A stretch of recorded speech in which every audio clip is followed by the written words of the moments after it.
Bonjour, moi c'est Rio, et il y a 3 ans, j'ai fait une mamec. Je sors du bloc. Et honnêtement, c'est le sujet le plus abordé sur toutes mes chaînes, dans les questions, dans les DM, dans les commentaires. Et du coup, aujourd'hui, je fais un gros récap pour parler de la mammectomie, mes conseils, les risques, les questions. Bref, je parle de tout ça, je vous réponds. Parce qu'il y a besoin, dans le YouTube game français, là, d'un petit peu d'informations sur la mammectomie. Du coup, je me lance.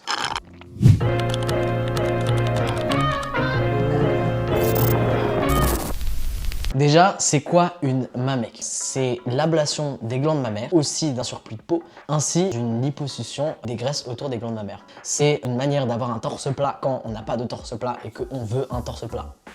Souvent, c'est une opération qu'on fait parce qu'on en a besoin, créée par une dysphorie de la poitrine qu'on a. Et parfois, c'est aussi juste une recherche de confort. C'est-à-dire qu'il y a des gens qui ne souffrent pas forcément de dysphorie, mais quand même qui effectuent cette opération parce que parfois, le confort, c'est aussi important de le mettre en avant. La première fois que je me suis tapé, c'était en 2021. Je pense pas que c'est la dysphorie qui me poussait à le faire, juste quand je me tapais et quand je me bindais, je me sentais mieux.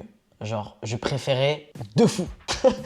Je préférais de fou être tapé ou être bindé. Ça, c'est une petite photo de moi qui me tape pour la première fois. Ne faites pas ça. Ne vous tapez pas avec du vieux scotch, ok? Notez bien que la manière de vous tape est très importante. Elle doit vraiment être faite de manière propre et sécuritaire et avec le bon matériel. Parce que, un, c'est mauvais pour votre peau. Et deux, ça peut vraiment impacter, si ça dommage vos tissus, impacter la technique d'incision que vous ferez plus tard. Donc en fait, voilà, juste, je me sentais mieux avec de la tape et le binder. Et à ce moment-là, je savais pas du tout que je voulais, dans le futur, avoir une mamec. Genre juste, vraiment, j'étais bien comme ça. Je vivais mieux. Après, j'en ai pas besoin tout le temps, donc c'est-à-dire que je vivais pas une dysphorie particulière quand je me tapais pas ou quand je me bindais pas. Mais voilà, j'étais plus heureux, quoi. Ou alors peut-être que c'était juste du déni, je sais pas, mais j'étais plus heureux. En fait, j'étais moins dur avec moi-même, j'avais moins de mal à m'aimer quand je me regardais, j'étais plus heureux. Et à la suite de ça, j'ai commencé la testostérone. Moi, je me disais tout le temps, ouais, c'est soit la T, soit la mamec, genre, je suis non binaire, les deux, ça va pas ensemble. Mais en fait, plus les effets de la T avançait, plus j'avais envie de la mamec et plus je me la refusais. C'était vraiment compliqué parce que je voyais des amis à moi faire la mamec et vraiment juste je me posais tellement de questions. Et c'est à partir du moment où tu sais que tu veux quelque chose qu'il y a ton meilleur ami qui arrive, le doute, ce que ton entourage va penser sur ta santé, sur est-ce que tu vas regretter, transphobie intériorisée, sur l'argent, sur le jugement des autres, sur la peur du regret, encore une fois, transphobie intériorisée. Mais c'est là que je pense que c'est très important que je vous en parle et qu'on en parle ensemble, enfin que vous m'écoutiez et que j'en parle.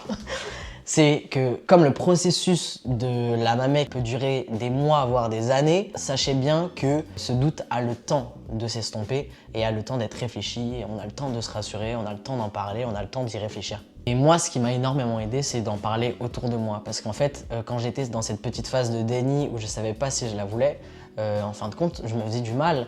Je me faisais du mal parce que je me bindais n'importe comment. Vous voyez, quand vous pouvez plus, quand vous arrivez à respirer, mais quand genre vous n'arrivez pas à faire une respiration en entier, genre. Vous voyez là? Ça, je m'autorisais même plus à respirer. La tape, je l'arrachais, je l'enlevais hyper mal. Mais je sais pas, dans ma tête, juste, je ne prenais plus soin de moi. Je ne prenais plus soin de mon corps, de ma peau. Et en fait, ça a été super dur parce que j'étais enfermé dans cette spirale de je ne m'autorise pas à être heureux, en vrai. Et c'était pas cool, quoi.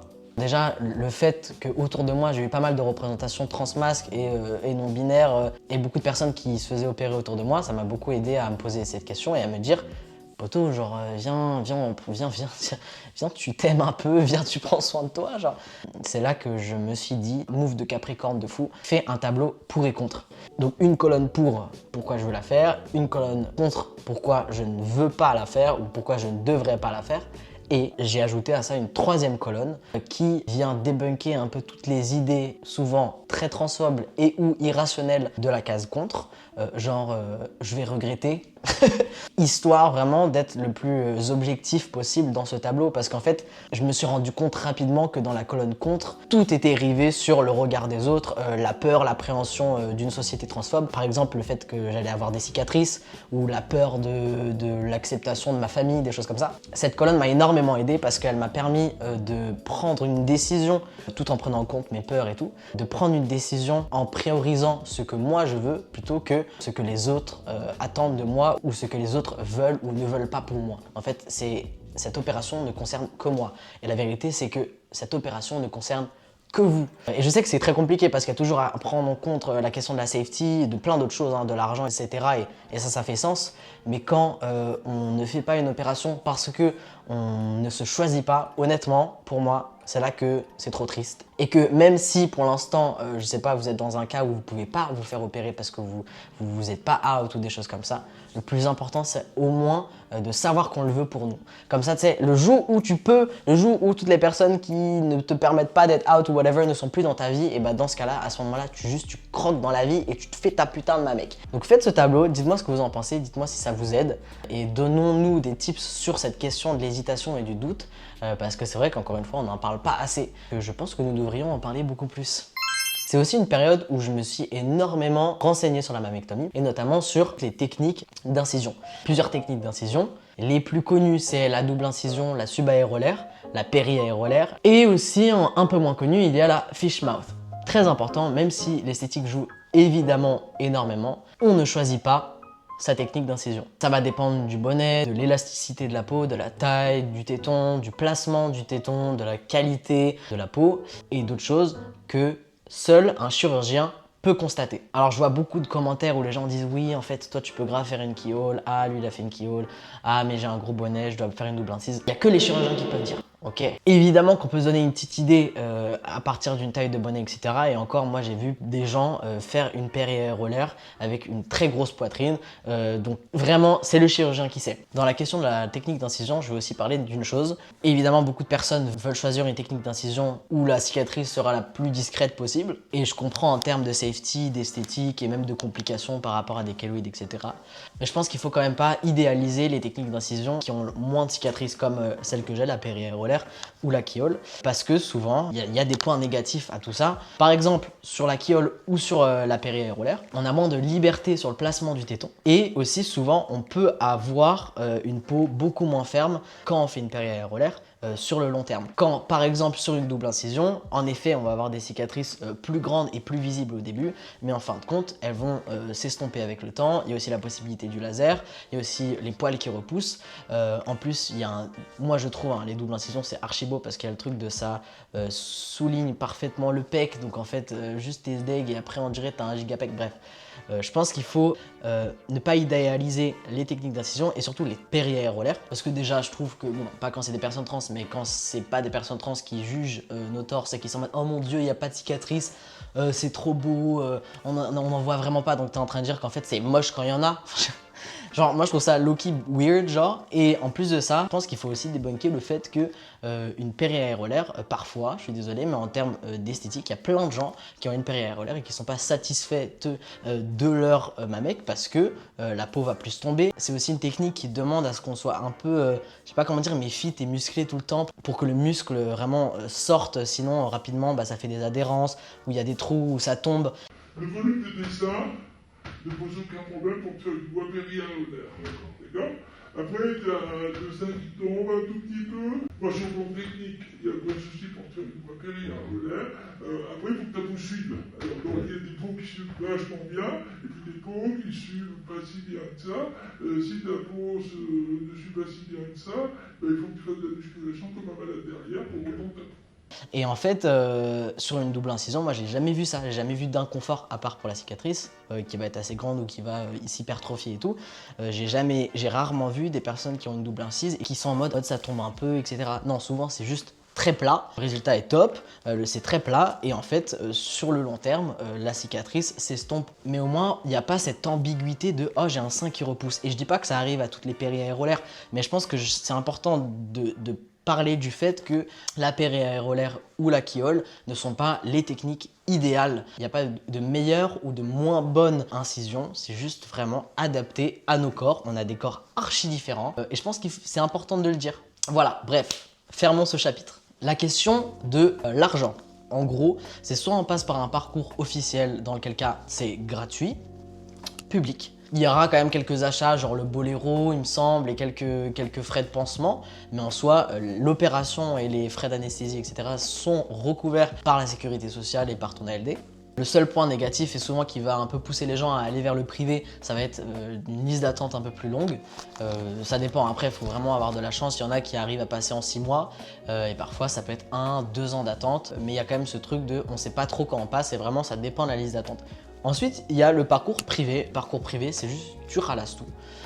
Tu payes tout, ça dépend. En France, c'est modulable, c'est entre 1 000 € et 5 000 € en fonction du chirurgien, de la région, de où c'est. Il y a aussi un monde où tu peux te faire rembourser partiellement ta mammectomie en privé. C'est si tu passes ton opération et que tu l'as fait passer pour une réduction mammaire. Il y a plein de chirurgiens et de chirurgiennes qui le mettent en place pour que du coup ça soit un peu moins cher. Ça peut rembourser environ 50%. Encore une fois, ça dépend de la prise en charge, mais tu peux vraiment te faire rembourser une grosse partie de ta mammec si tu fais passer tout ça en réduction mammaire. Le point positif du privé, ça va être que tu vas être prise en charge plus vite, qu'il y a une liste d'attente un peu moindre en fonction des chires. Moi, je pense que la vérité, ça vaut pas le coup de payer.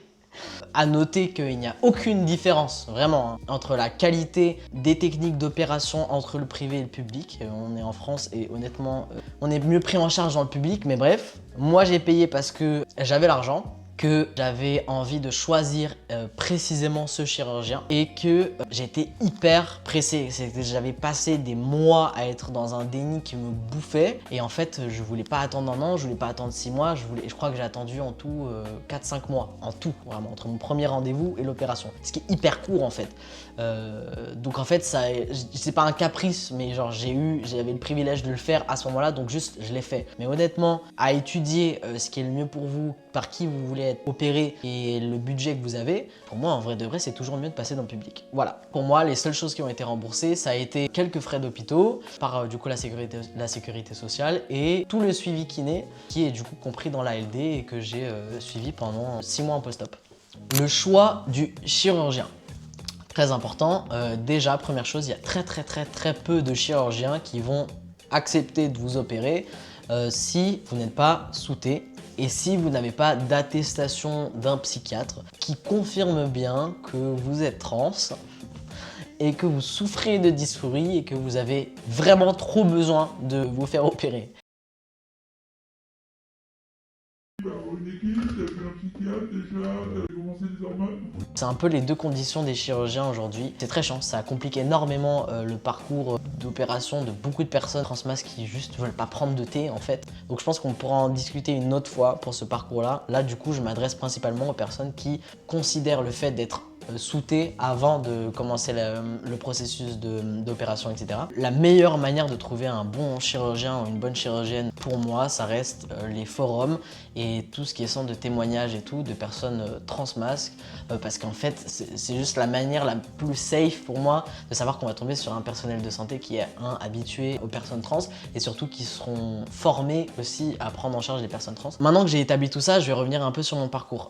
Je me dis vas-y poto, il faut vraiment que tu prennes un rendez-vous et tout, genre là, au pire tu prends un premier rendez-vous, ça coûte 80 balles, c'est horrible mais tu poses tes questions et après on voit comment ça se passe parce que là, genre tu vas nulle part, tu sais pas ce que tu veux, tu tapes, tu te fais mal, enfin bref. Du coup, j'ai cherché des forums, donc j'ai commencé par BDD Trans, qui est assez bien, c'est un forum public. Enfin, c'est une liste publique de répertoriement des personnes transmasques et tout. Donc voilà, ça m'a beaucoup aidé. Et deuxièmement, j'ai accédé à un forum privé cette fois-ci, donc il faut se connecter et tout pour pas qu'il y ait des personnes cheloues qui viennent sur le forum, avec des témoignages photos, etc. Et c'est vraiment ce forum qui m'a aidé à prendre ma décision et me dire c'est lui que je veux. C'est un forum que j'ai pas envie de dire ici publiquement, parce que cette vidéo est publique et que tout le monde éventuellement pourrait aller polluer ce forum magnifique. Du coup, envoyez-moi un petit message si vous voulez l'avoir. Je vais essayer de répondre au maximum. Envoyez forum dans les messages et comme ça je vous envoie les bails. Mais voilà, histoire de pas le laisser en public et de garder un peu la safety du truc quoi. Donc bref, je regarde sur ce forum et je me dis en fait je veux vraiment ce Dr B à Lyon qui ressort énormément. Et je vais dans les témoignages photos, je vois des personnes qui postent des photos de leur torse avant et j'arrive à m'identifier sur leur torse avant. Du coup je me dis vas-y let's go. Donc je prends un rendez-vous avec ce Dr B à Lyon sans en parler à personne à part à l'époque à mon meilleur ami et ma soeur je crois. Donc j'ai eu un rendez-vous pour le 28 septembre 2022 à Lyon. C'est passé super lentement parce que ça a été un moment où genre j'avais juste envie de le voir et de poser toutes mes questions. J'ai quand même pu me renseigner davantage sur plein de choses dont je vais essayer de vous parler un peu et ça va pas prendre beaucoup de temps parce qu'en fait pour moi c'est pas le plus important de la vidéo. Du coup c'est un moment où je me suis beaucoup posé la question des risques de la mammec et c'est un moment où du coup j'ai un peu récolté un peu de partout toutes les personnes qui ont pu se faire opérer, des avis médicaux et tout. Et du coup, je vous parle un petit peu des risques de la mammectomie. Ça va être très rapide parce que je trouve qu'on en parle trop et que j'aime pas partager des bad vibes comme ça. Les risques principaux de la mamec, ça va être lors de l'opération et après, pardon, et en post-op, la nécrose des tétons. Donc c'est-à-dire quand il y a une greffe totale des tétons, genre comme la double incise, il y a ce truc de on regreffe à nouveau une partie de notre propre corps, mais puisqu'il a été enlevé dans un premier temps, et bah, il a parfois du mal à se recoller. Et du coup, ça s'appelle une nécrose. Donc c'est un peu une mort des tissus qui permettent de recoller le bail. Bref, c'est pas dingue. Et c'est assez rare, franchement. C'est toujours limite quand on fait une voie périanéolaire, on a des fois des tétons à la fin de l'opération qui sont un peu blancs, qui sont un peu violets, et puis un petit cap de 3-4 jours, et puis ça passe. Moi, j'ai jamais eu de nécrose de maman depuis 35 ans, donc ça serait étonnant que ça t'arrive. Si tu fais ça, je m'interdis de faire les gens qui fument. Et je vais vous donner tous les conseils pour que tout ça n'arrive pas. Parce que du coup, j'ai franchement été hyper studieux sur toute la question de la mamec, de la cicatrisation et tout. Donc cela ne vous arrivera pas, ne vous inquiétez pas. Notre mode de vie joue énormément au fait d'éviter tout ça. Donc il y a la nécrose, la création de lymphocèles. Donc ça va être des glandes de lymphe, souvent qui se créent au niveau des ganglions, donc les aisselles et tout. Principalement, ça c'est la chose qui peut arriver le plus, ça va être dans l'évolution de la cicatrice, qu'elle s'hypertrophie ou qu'il y ait une kéloïde, une création d'une kéloïde. Donc c'est-à-dire quand la cicatrice elle est un peu en relief. Et je vais vous donner pour moi le plus grand risque de cette opération, c'est la transphobie de notre entourage, qui est très dur à éviter parce que pour moi en fait c'est un moment où notre famille, nos potes, non pas nos potes parce qu'en vrai en principe j'espère pour vous on les choisit, mais dans notre famille c'est le moment où vraiment je sais pas comment dire, mais tu sais la transphobie elle explose un peu, tu sais. Au début c'est en mode non mais vas-y, ok c'est un mec, vas-y tranquille, il prend de la thé, ouah c'est chaud mais vas-y t'inquiète, hein. Il s'opère, non. C'est vraiment notre entourage principalement à peur, donc c'est juste ça, hein, à peur et ignorant, donc c'est tout ce qui apporte de la transphobie dans le monde. Moi je sais que ça a été un moment très compliqué parce que avant, pendant, après, de manière très proche, hein, genre peut-être un jour avant la mamec, le jour de ma mamec et genre quelques jours après, il y a eu cette vague de peur qu'ils ont projetée sur moi et en fait ça a été très violent. Du coup voilà, pour moi c'est le risque principal. Maintenant on va parler un peu plus du processus de l'opération, donc du pré-op et de l'opération en elle-même. Le 28 septembre, j'ai eu mon rendez-vous, mon premier rendez-vous. C'est un rendez-vous où j'ai dû venir avec l'attestation psychiatre dont je vous ai parlé, certifiant que je suis bien trans. À ce moment-là, j'étais à 6 mois sous testostérone, du coup c'était parfait pour du coup entamer ce processus de mammectomie. Donc j'ai rencontré Dr B à Lyon, il me dit que je peux faire la périanéolaire et il me donne une date d'opération pour le 5 mai. Donc ça c'était notre premier rendez-vous le 28 septembre. Il m'a dit paiement le 17 mars et du coup opération le 5 mai. Et j'ai eu beaucoup de chance parce que mon opération a été avancée de 1 mois. Du coup j'ai été opéré en avril. C'est là que je veux vous parler de cette phase qui est hyper importante. Cette phase où tu as ta date d'OP, que tu es ready et que juste ça arrive dans quelques mois. La phase de préparation. La préparation à l'opération, c'est le moment le plus important. J'ai fait une petite vidéo dessus. Et là, je vais vraiment en parler un peu en profondeur parce que c'est vraiment très important de se préparer mentalement et physiquement à cette opération. Se préparer mentalement, c'est quoi? C'est pendant plusieurs mois, vous avez l'obligation un petit peu de gérer votre stress, votre mode de vie, votre pratique du sport parce que le but, c'est vraiment de préparer votre corps et votre état mental à cette opération qui va être assez lourde en fin de compte. C'est vraiment important que vous vous entouriez pour moi de personnes vraiment safe pour vous, des gens qui seront à l'écoute de vos peurs, qui seront à l'écoute de votre excitation, de vos appréhensions, parce qu'en fait c'est un moment où on panique un peu. Je pense que c'est un moment aussi où moi perso c'est le moment où j'ai annoncé à mes parents que j'allais effectuer cette opération. Donc en fait c'est un moment un peu dur parce que c'est un moment où tout le monde est un peu contre nous, tout le monde est un peu effrayé pour nous mais pour notre bien, mais du coup bref. Donc voilà, mentalement vraiment construire un peu une bulle zen genre autour de nous parce que ça joue énormément en fait sur nos phéromones, notre manière de cicatriser et du coup vraiment mentalement d'être ready. Maintenant physiquement il y a beaucoup de choses qui doivent rentrer en jeu. J'ai l'impression d'être un coach sportif mais vraiment genre la discipline pendant ces petits mois là ça va être tellement important. Vraiment juste arrêter de fumer. Alors le tabac est tellement mauvais, je fume énormément moi-même. Voilà, j'ai repris tout ça, c'est pas cool, mais il faut arrêter de fumer parce qu'en fait, la nicotine, c'est juste terrible pour le processus de cicatrisation et vraiment, il faut préparer notre corps à avoir tous les moyens, vraiment tout, d'avoir une bonne base pour bien cicatriser, se préparer au scalpel et tout ce que tu veux. Donc vraiment le tabac c'est fini, l'alcool c'est fini. Il y a aussi beaucoup la question du sport qui revient, qu'est-ce qu'on fait pour se préparer à une mamelle, qu'est-ce qu'on s'envoie les pecs et tout. Moi je conseille de muscler ses abdos. Parce qu'en fait tes pecs en vrai de vrai tu vas te faire opérer, après pendant 2 mois tu pourras plus faire de sport, donc tu vas juste être un peu triste de voir tes pecs dégonflés. Par contre tes abdos tu vas les utiliser tous les jours parce que tu pourras pas te lever. Et du coup, en fait, tu auras besoin de tes abdos. Et moi, j'avais aucun abdos. Je faisais des pompes tous les jours. Et en fait, ça a été genre ridicule. Je ne pouvais pas me lever pendant un mois. Et optionnellement, c'est pas très important, mais optionnellement, c'est quand même cool de le mettre en place. Moi, en plus, c'était l'hiver, donc c'est parfait. Mettre en place un petit truc de complément alimentaire pour favoriser la cicatrisation. Vitamine C, zinc, acide hyaluronique, je sais plus ce qu'il y avait pour la peau, je sais pas quoi. Bref. Renseignez-vous à la pharmacie, ça peut être aussi un peu intéressant. Je trouve que c'est une période aussi qui est assez belle parce que c'est un moment où on prend le temps de rassurer ces dernières hésitations qu'on a en nous, en sachant que c'est toujours normal d'avoir des doutes, même le jour d'avant. On aura des doutes jusqu'à la fin parce que 1, on a de la transphobie intériorisée jusqu'à la fin, 2, on est aussi inquiet pour notre corps et notre santé et qu'en fait ça fait toujours peur. L'anesthésie générale c'est un peu intimidant, enfin c'est hyper normal d'avoir du doute, d'hésiter encore un petit peu, même le jour J de l'opération. Parlons de cette opération qui avance. J'ai dû arriver la veille de mon opération, donc je suis arrivé le 2 avril. Petite parenthèse sur qu'est-ce qu'on amène dans le sac à hôpital le jour de l'opération. On n'oublie pas son dossier opératoire que le chirurgien nous a passé au premier rendez-vous pré-op normalement. Dedans, on met bien le devis de la chirurgie, des paiements faits, etc. La carte vitale, il y a une décharge à signer sur les risques liés à l'opération, etc. L'attestation psy aussi dans le dossier OP. Des chemises très important et des pulls à zip parce qu'on ne pourra pas lever les bras au début. Donc que des choses qui se ferment et qui s'ouvrent comme ça. On prend des caleçons larges, confortables, il n'y a pas besoin de caleçons larges. Et des snacks, parce que bon, ça dépend de si vous aimez la nourriture à l'hôpital ou pas. Moi, j'adore. C'est le jour J, on est le 2 avril et j'ai eu beaucoup de chance. Ma maman m'a accompagné à Lyon pour me faire opérer. Et c'était grave un moment important parce que ça nous a tellement rapprochés et ça m'a fait... J'avais tellement besoin de ma mère, enfin bref, c'était trop génial. Donc je suis venu le 2 avril à Lyon pour du coup me faire opérer le 3 avril au matin. Le 2 au soir, on a pris un petit Airbnb pas loin de l'hôpital.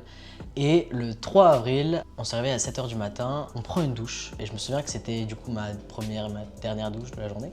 Et en fait, c'était hyper bizarre, franchement, cette dernière douche avec mes tchouches, genre, c'était tellement, genre, pas triste, mais genre important genre de le vivre, tu vois, genre en mode important de vivre ce dernier moment quand même où genre tu te touches genre les seins et que tu vas plus en avoir après, genre dingue, bref. Et en fait on arrive à l'hôpital vers 7 h du mat et en fait je suis rentré au bloc à 8 h. Concrètement, qu'est-ce qui se passe quand tu vas au bloc? Comme ça je démystifie un peu c'est quoi et tout. Déjà t'es à jeun, donc moi perso je mange de fou le matin, donc j'avais grave le seum et j'avais grave la nausée. T'arrives à jeun et on t'amène dans une salle, donc t'es déjà sur ton petit chariot là.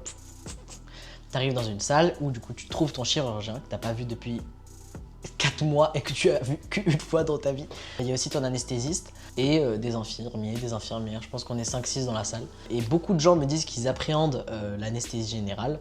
Honnêtement, parce que moi aussi j'ai pas peur des seringues, moi c'était en intraveineuse. Honnêtement, bah, je me suis endormi tellement vite que ça n'a pas été un big deal honnêtement. Il m'a dit de compter jusqu'à 30, j'ai compté jusqu'à 4, genre c'était très rapide. Il y a toujours des risques liés à l'anesthésie comme il y a des risques pour tout honnêtement. Et voilà, moi ça a été très chill, voilà. Je sais pas si ça vous rassure, mais moi ça a été très tranquille. Docteur B m'avait du coup prévenu aussi que l'opération allait durer même pas 1 h 30, ce qui est vraiment très court. Je me suis réveillé dans ma chambre vers midi, 13 h et c'était cool, j'avais pas mal du tout en fait, j'avais pas mal. J'étais grave dans les vapes, c'est grave pas un moment où t'es en mode oh mon dieu je n'ai plus de sein, t'es juste en mode ah je viens de me réveiller. Et voilà, j'ai passé l'après-midi tranquille, j'ai mangé un tas, guys, j'avais tellement faim, vraiment le premier truc j'ai dit franchement donnez-moi à manger. Franchement, j'ai tellement graillé. Et à 18 h, du coup, Docteur B revient dans la chambre pour me demander comment je vais et tout. Le problème, mon drain, en gros, pendant l'opération, on vous passe 2 drains des 2 côtés pour que, puisque quand même il y a eu des ouvertures et tout, le sang qui coule à l'intérieur de toi puisse s'évacuer dans des drains. Et en fait, moi, il y en a un qui donnait trop. Et du coup, il m'a dit... Ça, tu repasses au bloc. Je vais commencer à passer au bloc, il me fait, je vais genre ouvrir et suturer le truc de sang qui coule et tout. Et en fait, je suis passé une 2e fois au bloc. pour me faire suturer, voilà. Moi, ma peur principale, ça a été quoi sur le moment? C'est, guys, j'ai vraiment genre 2 burgers dans le ventre, toutes les compotes qui existaient à l'hôpital il y a 1 heure, et les nems de ma mère. Et tu veux que je repasse au bloc alors que j'ai été censé être à jeun? Il me fait ouais, non, t'inquiète. Sans compter tous les antidouleurs que j'avais pris pour prévenir d'avoir mal, etc. Enfin bref. Donc tout ça pour dire, j'ai l'impression que c'est quand même un peu du bullshit leur truc de à jeun, parce que j'étais archi pas à jeun. Mais voilà, je suis repassé au bloc et je me suis réveillé vers 21 h. Il m'avait quand même bien prévenu, ça va pas toucher à tes cicatrices que tu as actuellement. Encore une fois, je n'avais pas vu. Donc, il m'avait bien rassuré sur le fait que ça allait pas toucher aux cicatrices que j'avais déjà. Et d'ailleurs, en parlant de ça, j'avais pas encore vu mes cicatrices à l'époque, donc j'étais en mode poto, tu vas rouvrir ce que tu vas me fermer là. Voilà, le lendemain, je me suis réveillé du coup et j'ai vu mon torse et j'étais très content. Et à la fois, j'étais un peu détaché de mon corps parce qu'en fait, j'étais fatigué, j'étais dans les vapes, je commence à avoir un tout petit peu mal. Franchement, j'ai envie de dire qu'à ce moment-là, j'étais peut-être à 3 de douleur. 3-4, mais pas agréable, mais un peu, voilà, un peu careless, je m'en foutais un peu. Et grave intéressant d'ailleurs, la réaction un peu au fait de voir notre corps, notre torse la première fois. Moi, je sais qu'il y a plein de gens qui en parlent en mode « Oh mon Dieu, c'était trop bien et tout ». Moi, perso, j'ai pas reconnu mon corps. J'ai pas reconnu mon corps, j'étais archi gonflé. Je vais vous montrer une photo. J'étais archi gonflé, c'était cool parce que je voyais pas trop de cicatrices et à la fois, ça se voyait que mon corps, il était ballonné, il était fatigué. Et puis même, je reconnaissais pas mon torse, quoi. J'étais en mode « Ah ouais, ok, belle photo, de qui ?» Le moment le plus challengeant, perso, ça a été de rentrer en train après tout ça. Je suis rentré le jour même. Du coup, du jour où j'avais vu mes pecs. Donc en fait, le soir, vers 18 h, on a pris un Wigo avec ma mère. Et franchement, c'était hardcore parce que j'avais envie d'être allongé, je pouvais pas, j'étais assis. Bref, un Wigo post-mamec, quoi. Pas ouf. Parlons maintenant du post-op. Déjà, j'ai envie de vous parler douleur. Honnêtement, de tout mon rétablissement, je pense que la douleur, elle a pas dépassé 5. Franchement, j'étais vraiment entre 3 et 5. Je prenais des médicaments, donc principalement Doliprane, et il y avait genre un peu d'anti-inflammatoire puissant. Mais franchement, je suis jamais allé au-dessus en termes de prise de médicaments. Une des choses qui a été les moins agréables, et je pense qu'il y a plein de gens qui en parlent aussi, c'est les drains. Franchement, les drains, c'est pas ouf. Le moment où ils les retirent, c'est pas ouf. Maintenant, dans le post-op, ça va vraiment être le repos. Il y a plein de gens qui m'ont demandé s'il fallait être arrêté, etc. Oui, il faut s'arrêter au moins 2 semaines. L'idéal, c'est 1 mois. Maintenant, franchement, les 2 premières semaines, après, ça dépend aussi du travail que vous faites, mais on ne peut pas lever les bras. C'est compliqué d'utiliser ses pecs, donc en fait, d'utiliser ses bras, parce qu'en fait, tout sollicite les pecs. Donc en fait, c'est très, très, très compliqué pour un... Ça dépend dans quoi vous travaillez, mais encore une fois, c'est votre médecin ou votre chirurgien qui vous le dira. C'est aussi une époque où, du coup, j'avais une infirmière qui venait à domicile et qui venait tous les 2 jours, en fonction, environ, pour changer les pansements. Pour moi, le rétablissement, ça a été le moment important pour comprendre vraiment que ce qui s'était passé, vous voyez. Et franchement, j'ai été tellement bien entouré de ma mère et de ma tante qui me lavaient, qui m'aidaient beaucoup à me laver. Du coup, ça dépend de comment vous cicatrisez. Moi, je sais que j'ai tendance à cicatriser assez lentement. Donc, j'ai vraiment pris mon temps et franchement, je forçais sur rien. Je levais pas mes bras. Genre, j'étais très calme. Mais honnêtement, voilà, la première, 2e semaine, repos, repos, repos. Et au bout de 3 semaines, j'ai eu mon premier rendez-vous post-op. Et du coup, ce premier rendez-vous post-op, le but, c'est vraiment de checker ce qui se passe, si tout va bien, etc. Et moi, il a constaté qu'à l'endroit où du coup, je donnais trop de sang, et ce qui fait que du coup j'ai dû me faire opérer une 2e fois. Il a dû ponctionner un peu de liquide parce que du coup quand on faisait ça, on sentait qu'il y avait de l'eau. C'est pour ça que aussi ça fait pas trop sens le truc de je vois mon torse pour la première fois, et c'est pas un jugement hein, mais je vois mon résultat pour la première fois parce que le premier mois, en fait, ton torse, il évolue tellement, il gonfle, il dégonfle. J'ai eu des œdèmes de toutes les couleurs, enfin, c'est normal, ton corps est en pleine cicatrisation, c'est impossible de vraiment constater le résultat que tu as. Et franchement, encore une fois, tu n'es pas obligé d'aimer ton torse la première fois. Tu n'es pas obligé d'aimer tes cicatrices, ni ton corps. Pour moi, il y a vraiment le truc de, au début, il y a encore plus de dysphorie des hanches parce qu'en fait, t'étais pas habitué. Au moins, tu sais, avant, il y avait le truc de, il y en avait là, il y en avait là. Maintenant, t'en as que là, donc t'as l'impression d'avoir des énormes hanches, ou t'as l'impression d'être super ballonné, et au début, en fait, franchement, moi, mon expérience, elle n'était pas genre life-changing. Genre, c'était vraiment juste, ok. C'est pas ouf, mais ok. Du coup, moi, après 1 mois, l'état des lieux, c'est quoi? J'arrive à faire des petits mouvements. Et très important, j'ai pu commencer la kiné. La kiné, ça m'a juste sauvé la life. J'ai adoré pouvoir récupérer tous les mouvements, de pouvoir apprendre à masser mes cicatrices. Ça a été vraiment juste life-changing. Personnellement, j'ai eu ce qu'on appelle des adhérences, c'est-à-dire ta peau va un peu trop se coller à ton tissu musculaire. C'est un peu une réaction de traumatisme où il va se dire « Putain, merde, du coup, je suis pas escole ». J'ai dû apprendre à masser mes cicatrices, à faire rouler mes cicatrices. Et ça, c'est vraiment une étape très très importante qui est d'ailleurs compris dans la LD.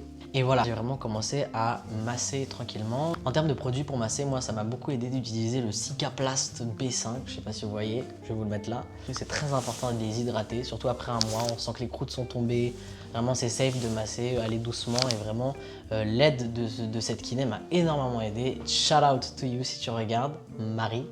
Et honnêtement, là où j'ai vraiment compris que je pouvais commencer à vivre, c'était après 3 mois parce que je pouvais commencer vraiment à m'étirer. J'ai pu reprendre le sport tout doucement, sentir son pec en mouvement et vraiment commencer à se reconnecter avec son corps via le sport. Pour moi, ça a été genre magique. Donc on était en juillet, donc je me suis aussi baigné pour la première fois. Évidemment en mettant énormément de crème solaire. Après voilà, c'est un corps qui évolue, donc au bout de 5 mois j'ai eu une petite infection d'un poil, un carnet, bref c'est des choses qui arrivent. Il m'a envoyé une ordonnance avec une crème antibactérienne, je sais pas quoi, et en fait c'est parti vite, enfin bref.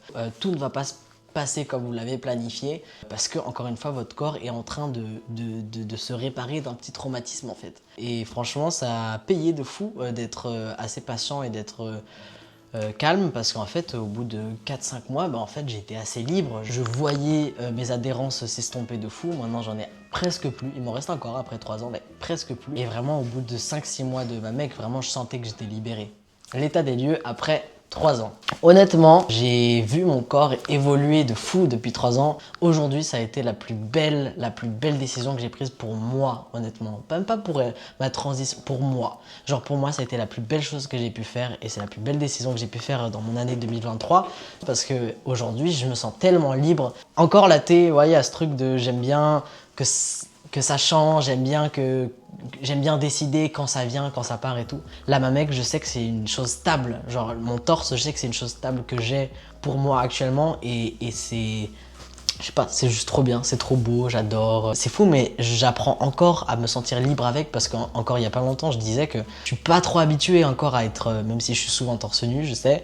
Genre, ça me fait encore bizarre parfois d'être torse nu parce que j'ai l'impression que genre on voit mes seins et tout. Parce qu'il y a encore ce truc de pendant 20 ans en fait, j'ai vécu avec et ça fait toujours bizarre. Et en fait, j'apprends encore tous les jours à m'aimer, à aimer ce torse. Maintenant, je vais répondre à quelques petites questions de la FAQ que j'ai postées sur Insta, dans ma story Insta. Et on y va. Les trucs inattendus, je sais pas, je flippe ma race alors que je commence la T cet après-midi. Les trucs inattendus liés à la Mamec, honnêtement, j'en ai parlé un peu, mais je pense que je dirais d'office la constipation liée à l'anesthésie générale. Je vais dire le truc te retourne ton putain de ventre, genre... Et la sensibilité aléatoire des tétons. C'est-à-dire qu'au début, en fait, je pense que ton corps, il comprend pas pourquoi ton téton il est dans ce sens-là alors qu'avant qu'il était juste là. En plus, il y a un monde où il a retourné dans l'autre sens. Enfin, on sait pas ce qui se passe. Et encore maintenant, parce que la sensibilité, elle est encore très pas sensible. Vraiment, la sensibilité aléatoire, c'est vraiment hilarant parce que moi, je sais qu'à un moment, j'avais de la chair de poule à un endroit. Et en fait, quand je la touchais, je le sentais genre presque sous mon aisselle alors que je touchais totalement mon mamelon.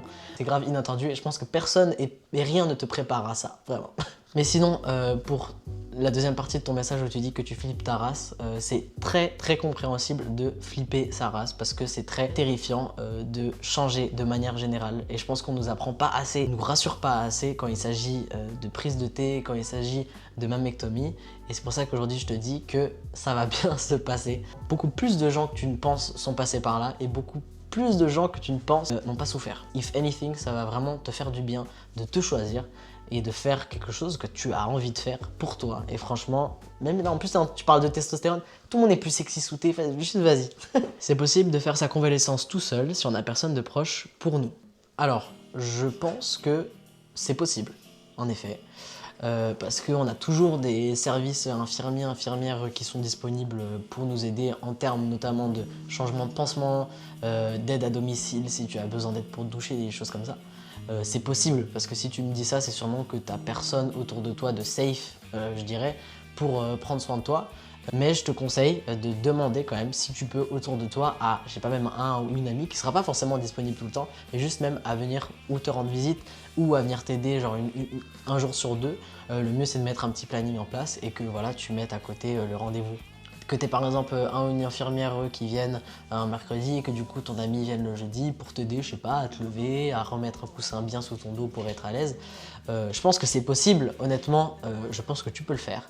Mais je pense que ça serait cool aussi que tu demandes si tu peux de l'aide à quelqu'un qui n'est pas un personnel de santé, qui pourrait t'aider aussi à être là, même émotionnellement, même au téléphone, parce que je pense que c'est un moment où on a besoin de ne pas être seul.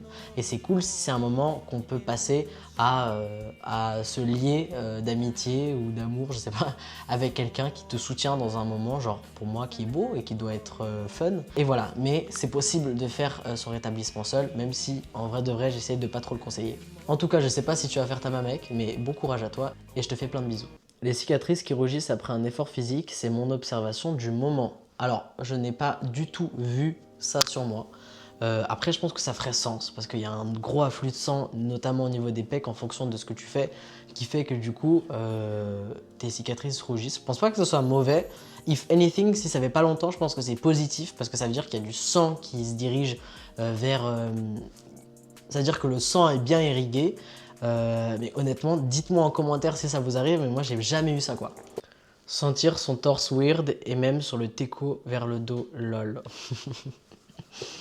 Pépé. Alors oui, sentir son torse weird de bâtard, t'es là, je pense que la meilleure décision pour la décrire, on m'a aussi demandé de décrire un peu la douleur ou les effets un peu, c'est que c'est un peu engourdi, il y a une sensation de torse engourdi, pas trop là, qui réagit pas trop et insensible, et je pense que ça c'est hyper weird. Alors je sais pas si c'est ça que tu décris, Zayan, mais tu me diras.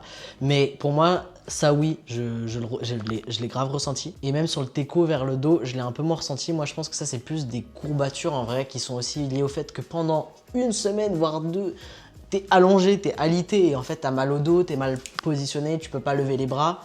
Moi je sais que là où j'avais pas mal de douleurs, c'était sous les aisselles aussi, en post-op, parce que je pense que c'est les ganglions un peu qui faisaient leur effet. Et en fait, encore maintenant, des fois quand je masse, je sens que j'ai des...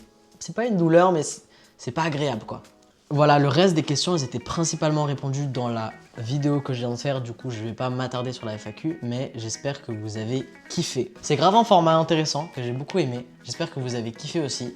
Pour toute autre question qui vous tracasse, des choses sur lesquelles vous vous questionnez par rapport à la mamec, n'hésitez pas à les dire en commentaire. Je vais essayer de répondre à un maximum de personnes. Faisons des commentaires, un peu un forum où les gens se répondent. Aidons-nous à répondre à toutes ces questions. Je pense qu'il n'y a jamais assez de vidéos qui seront assez pour répondre à tous les doutes, à toutes les appréhensions qu'on peut avoir sur une mamec. Du coup, n'hésitez pas. N'hésitez pas non plus à aimer et à partager cette vidéo parce que le but, c'est aussi quand même que j'éveille un maximum de conscience sur la représentation transmasque et queer et sexy et tout ce que vous voulez. Merci d'avoir regardé cette vidéo en entier. Je vous fais plein de bisous et on se voit très bientôt pour plein de petites choses très sympas.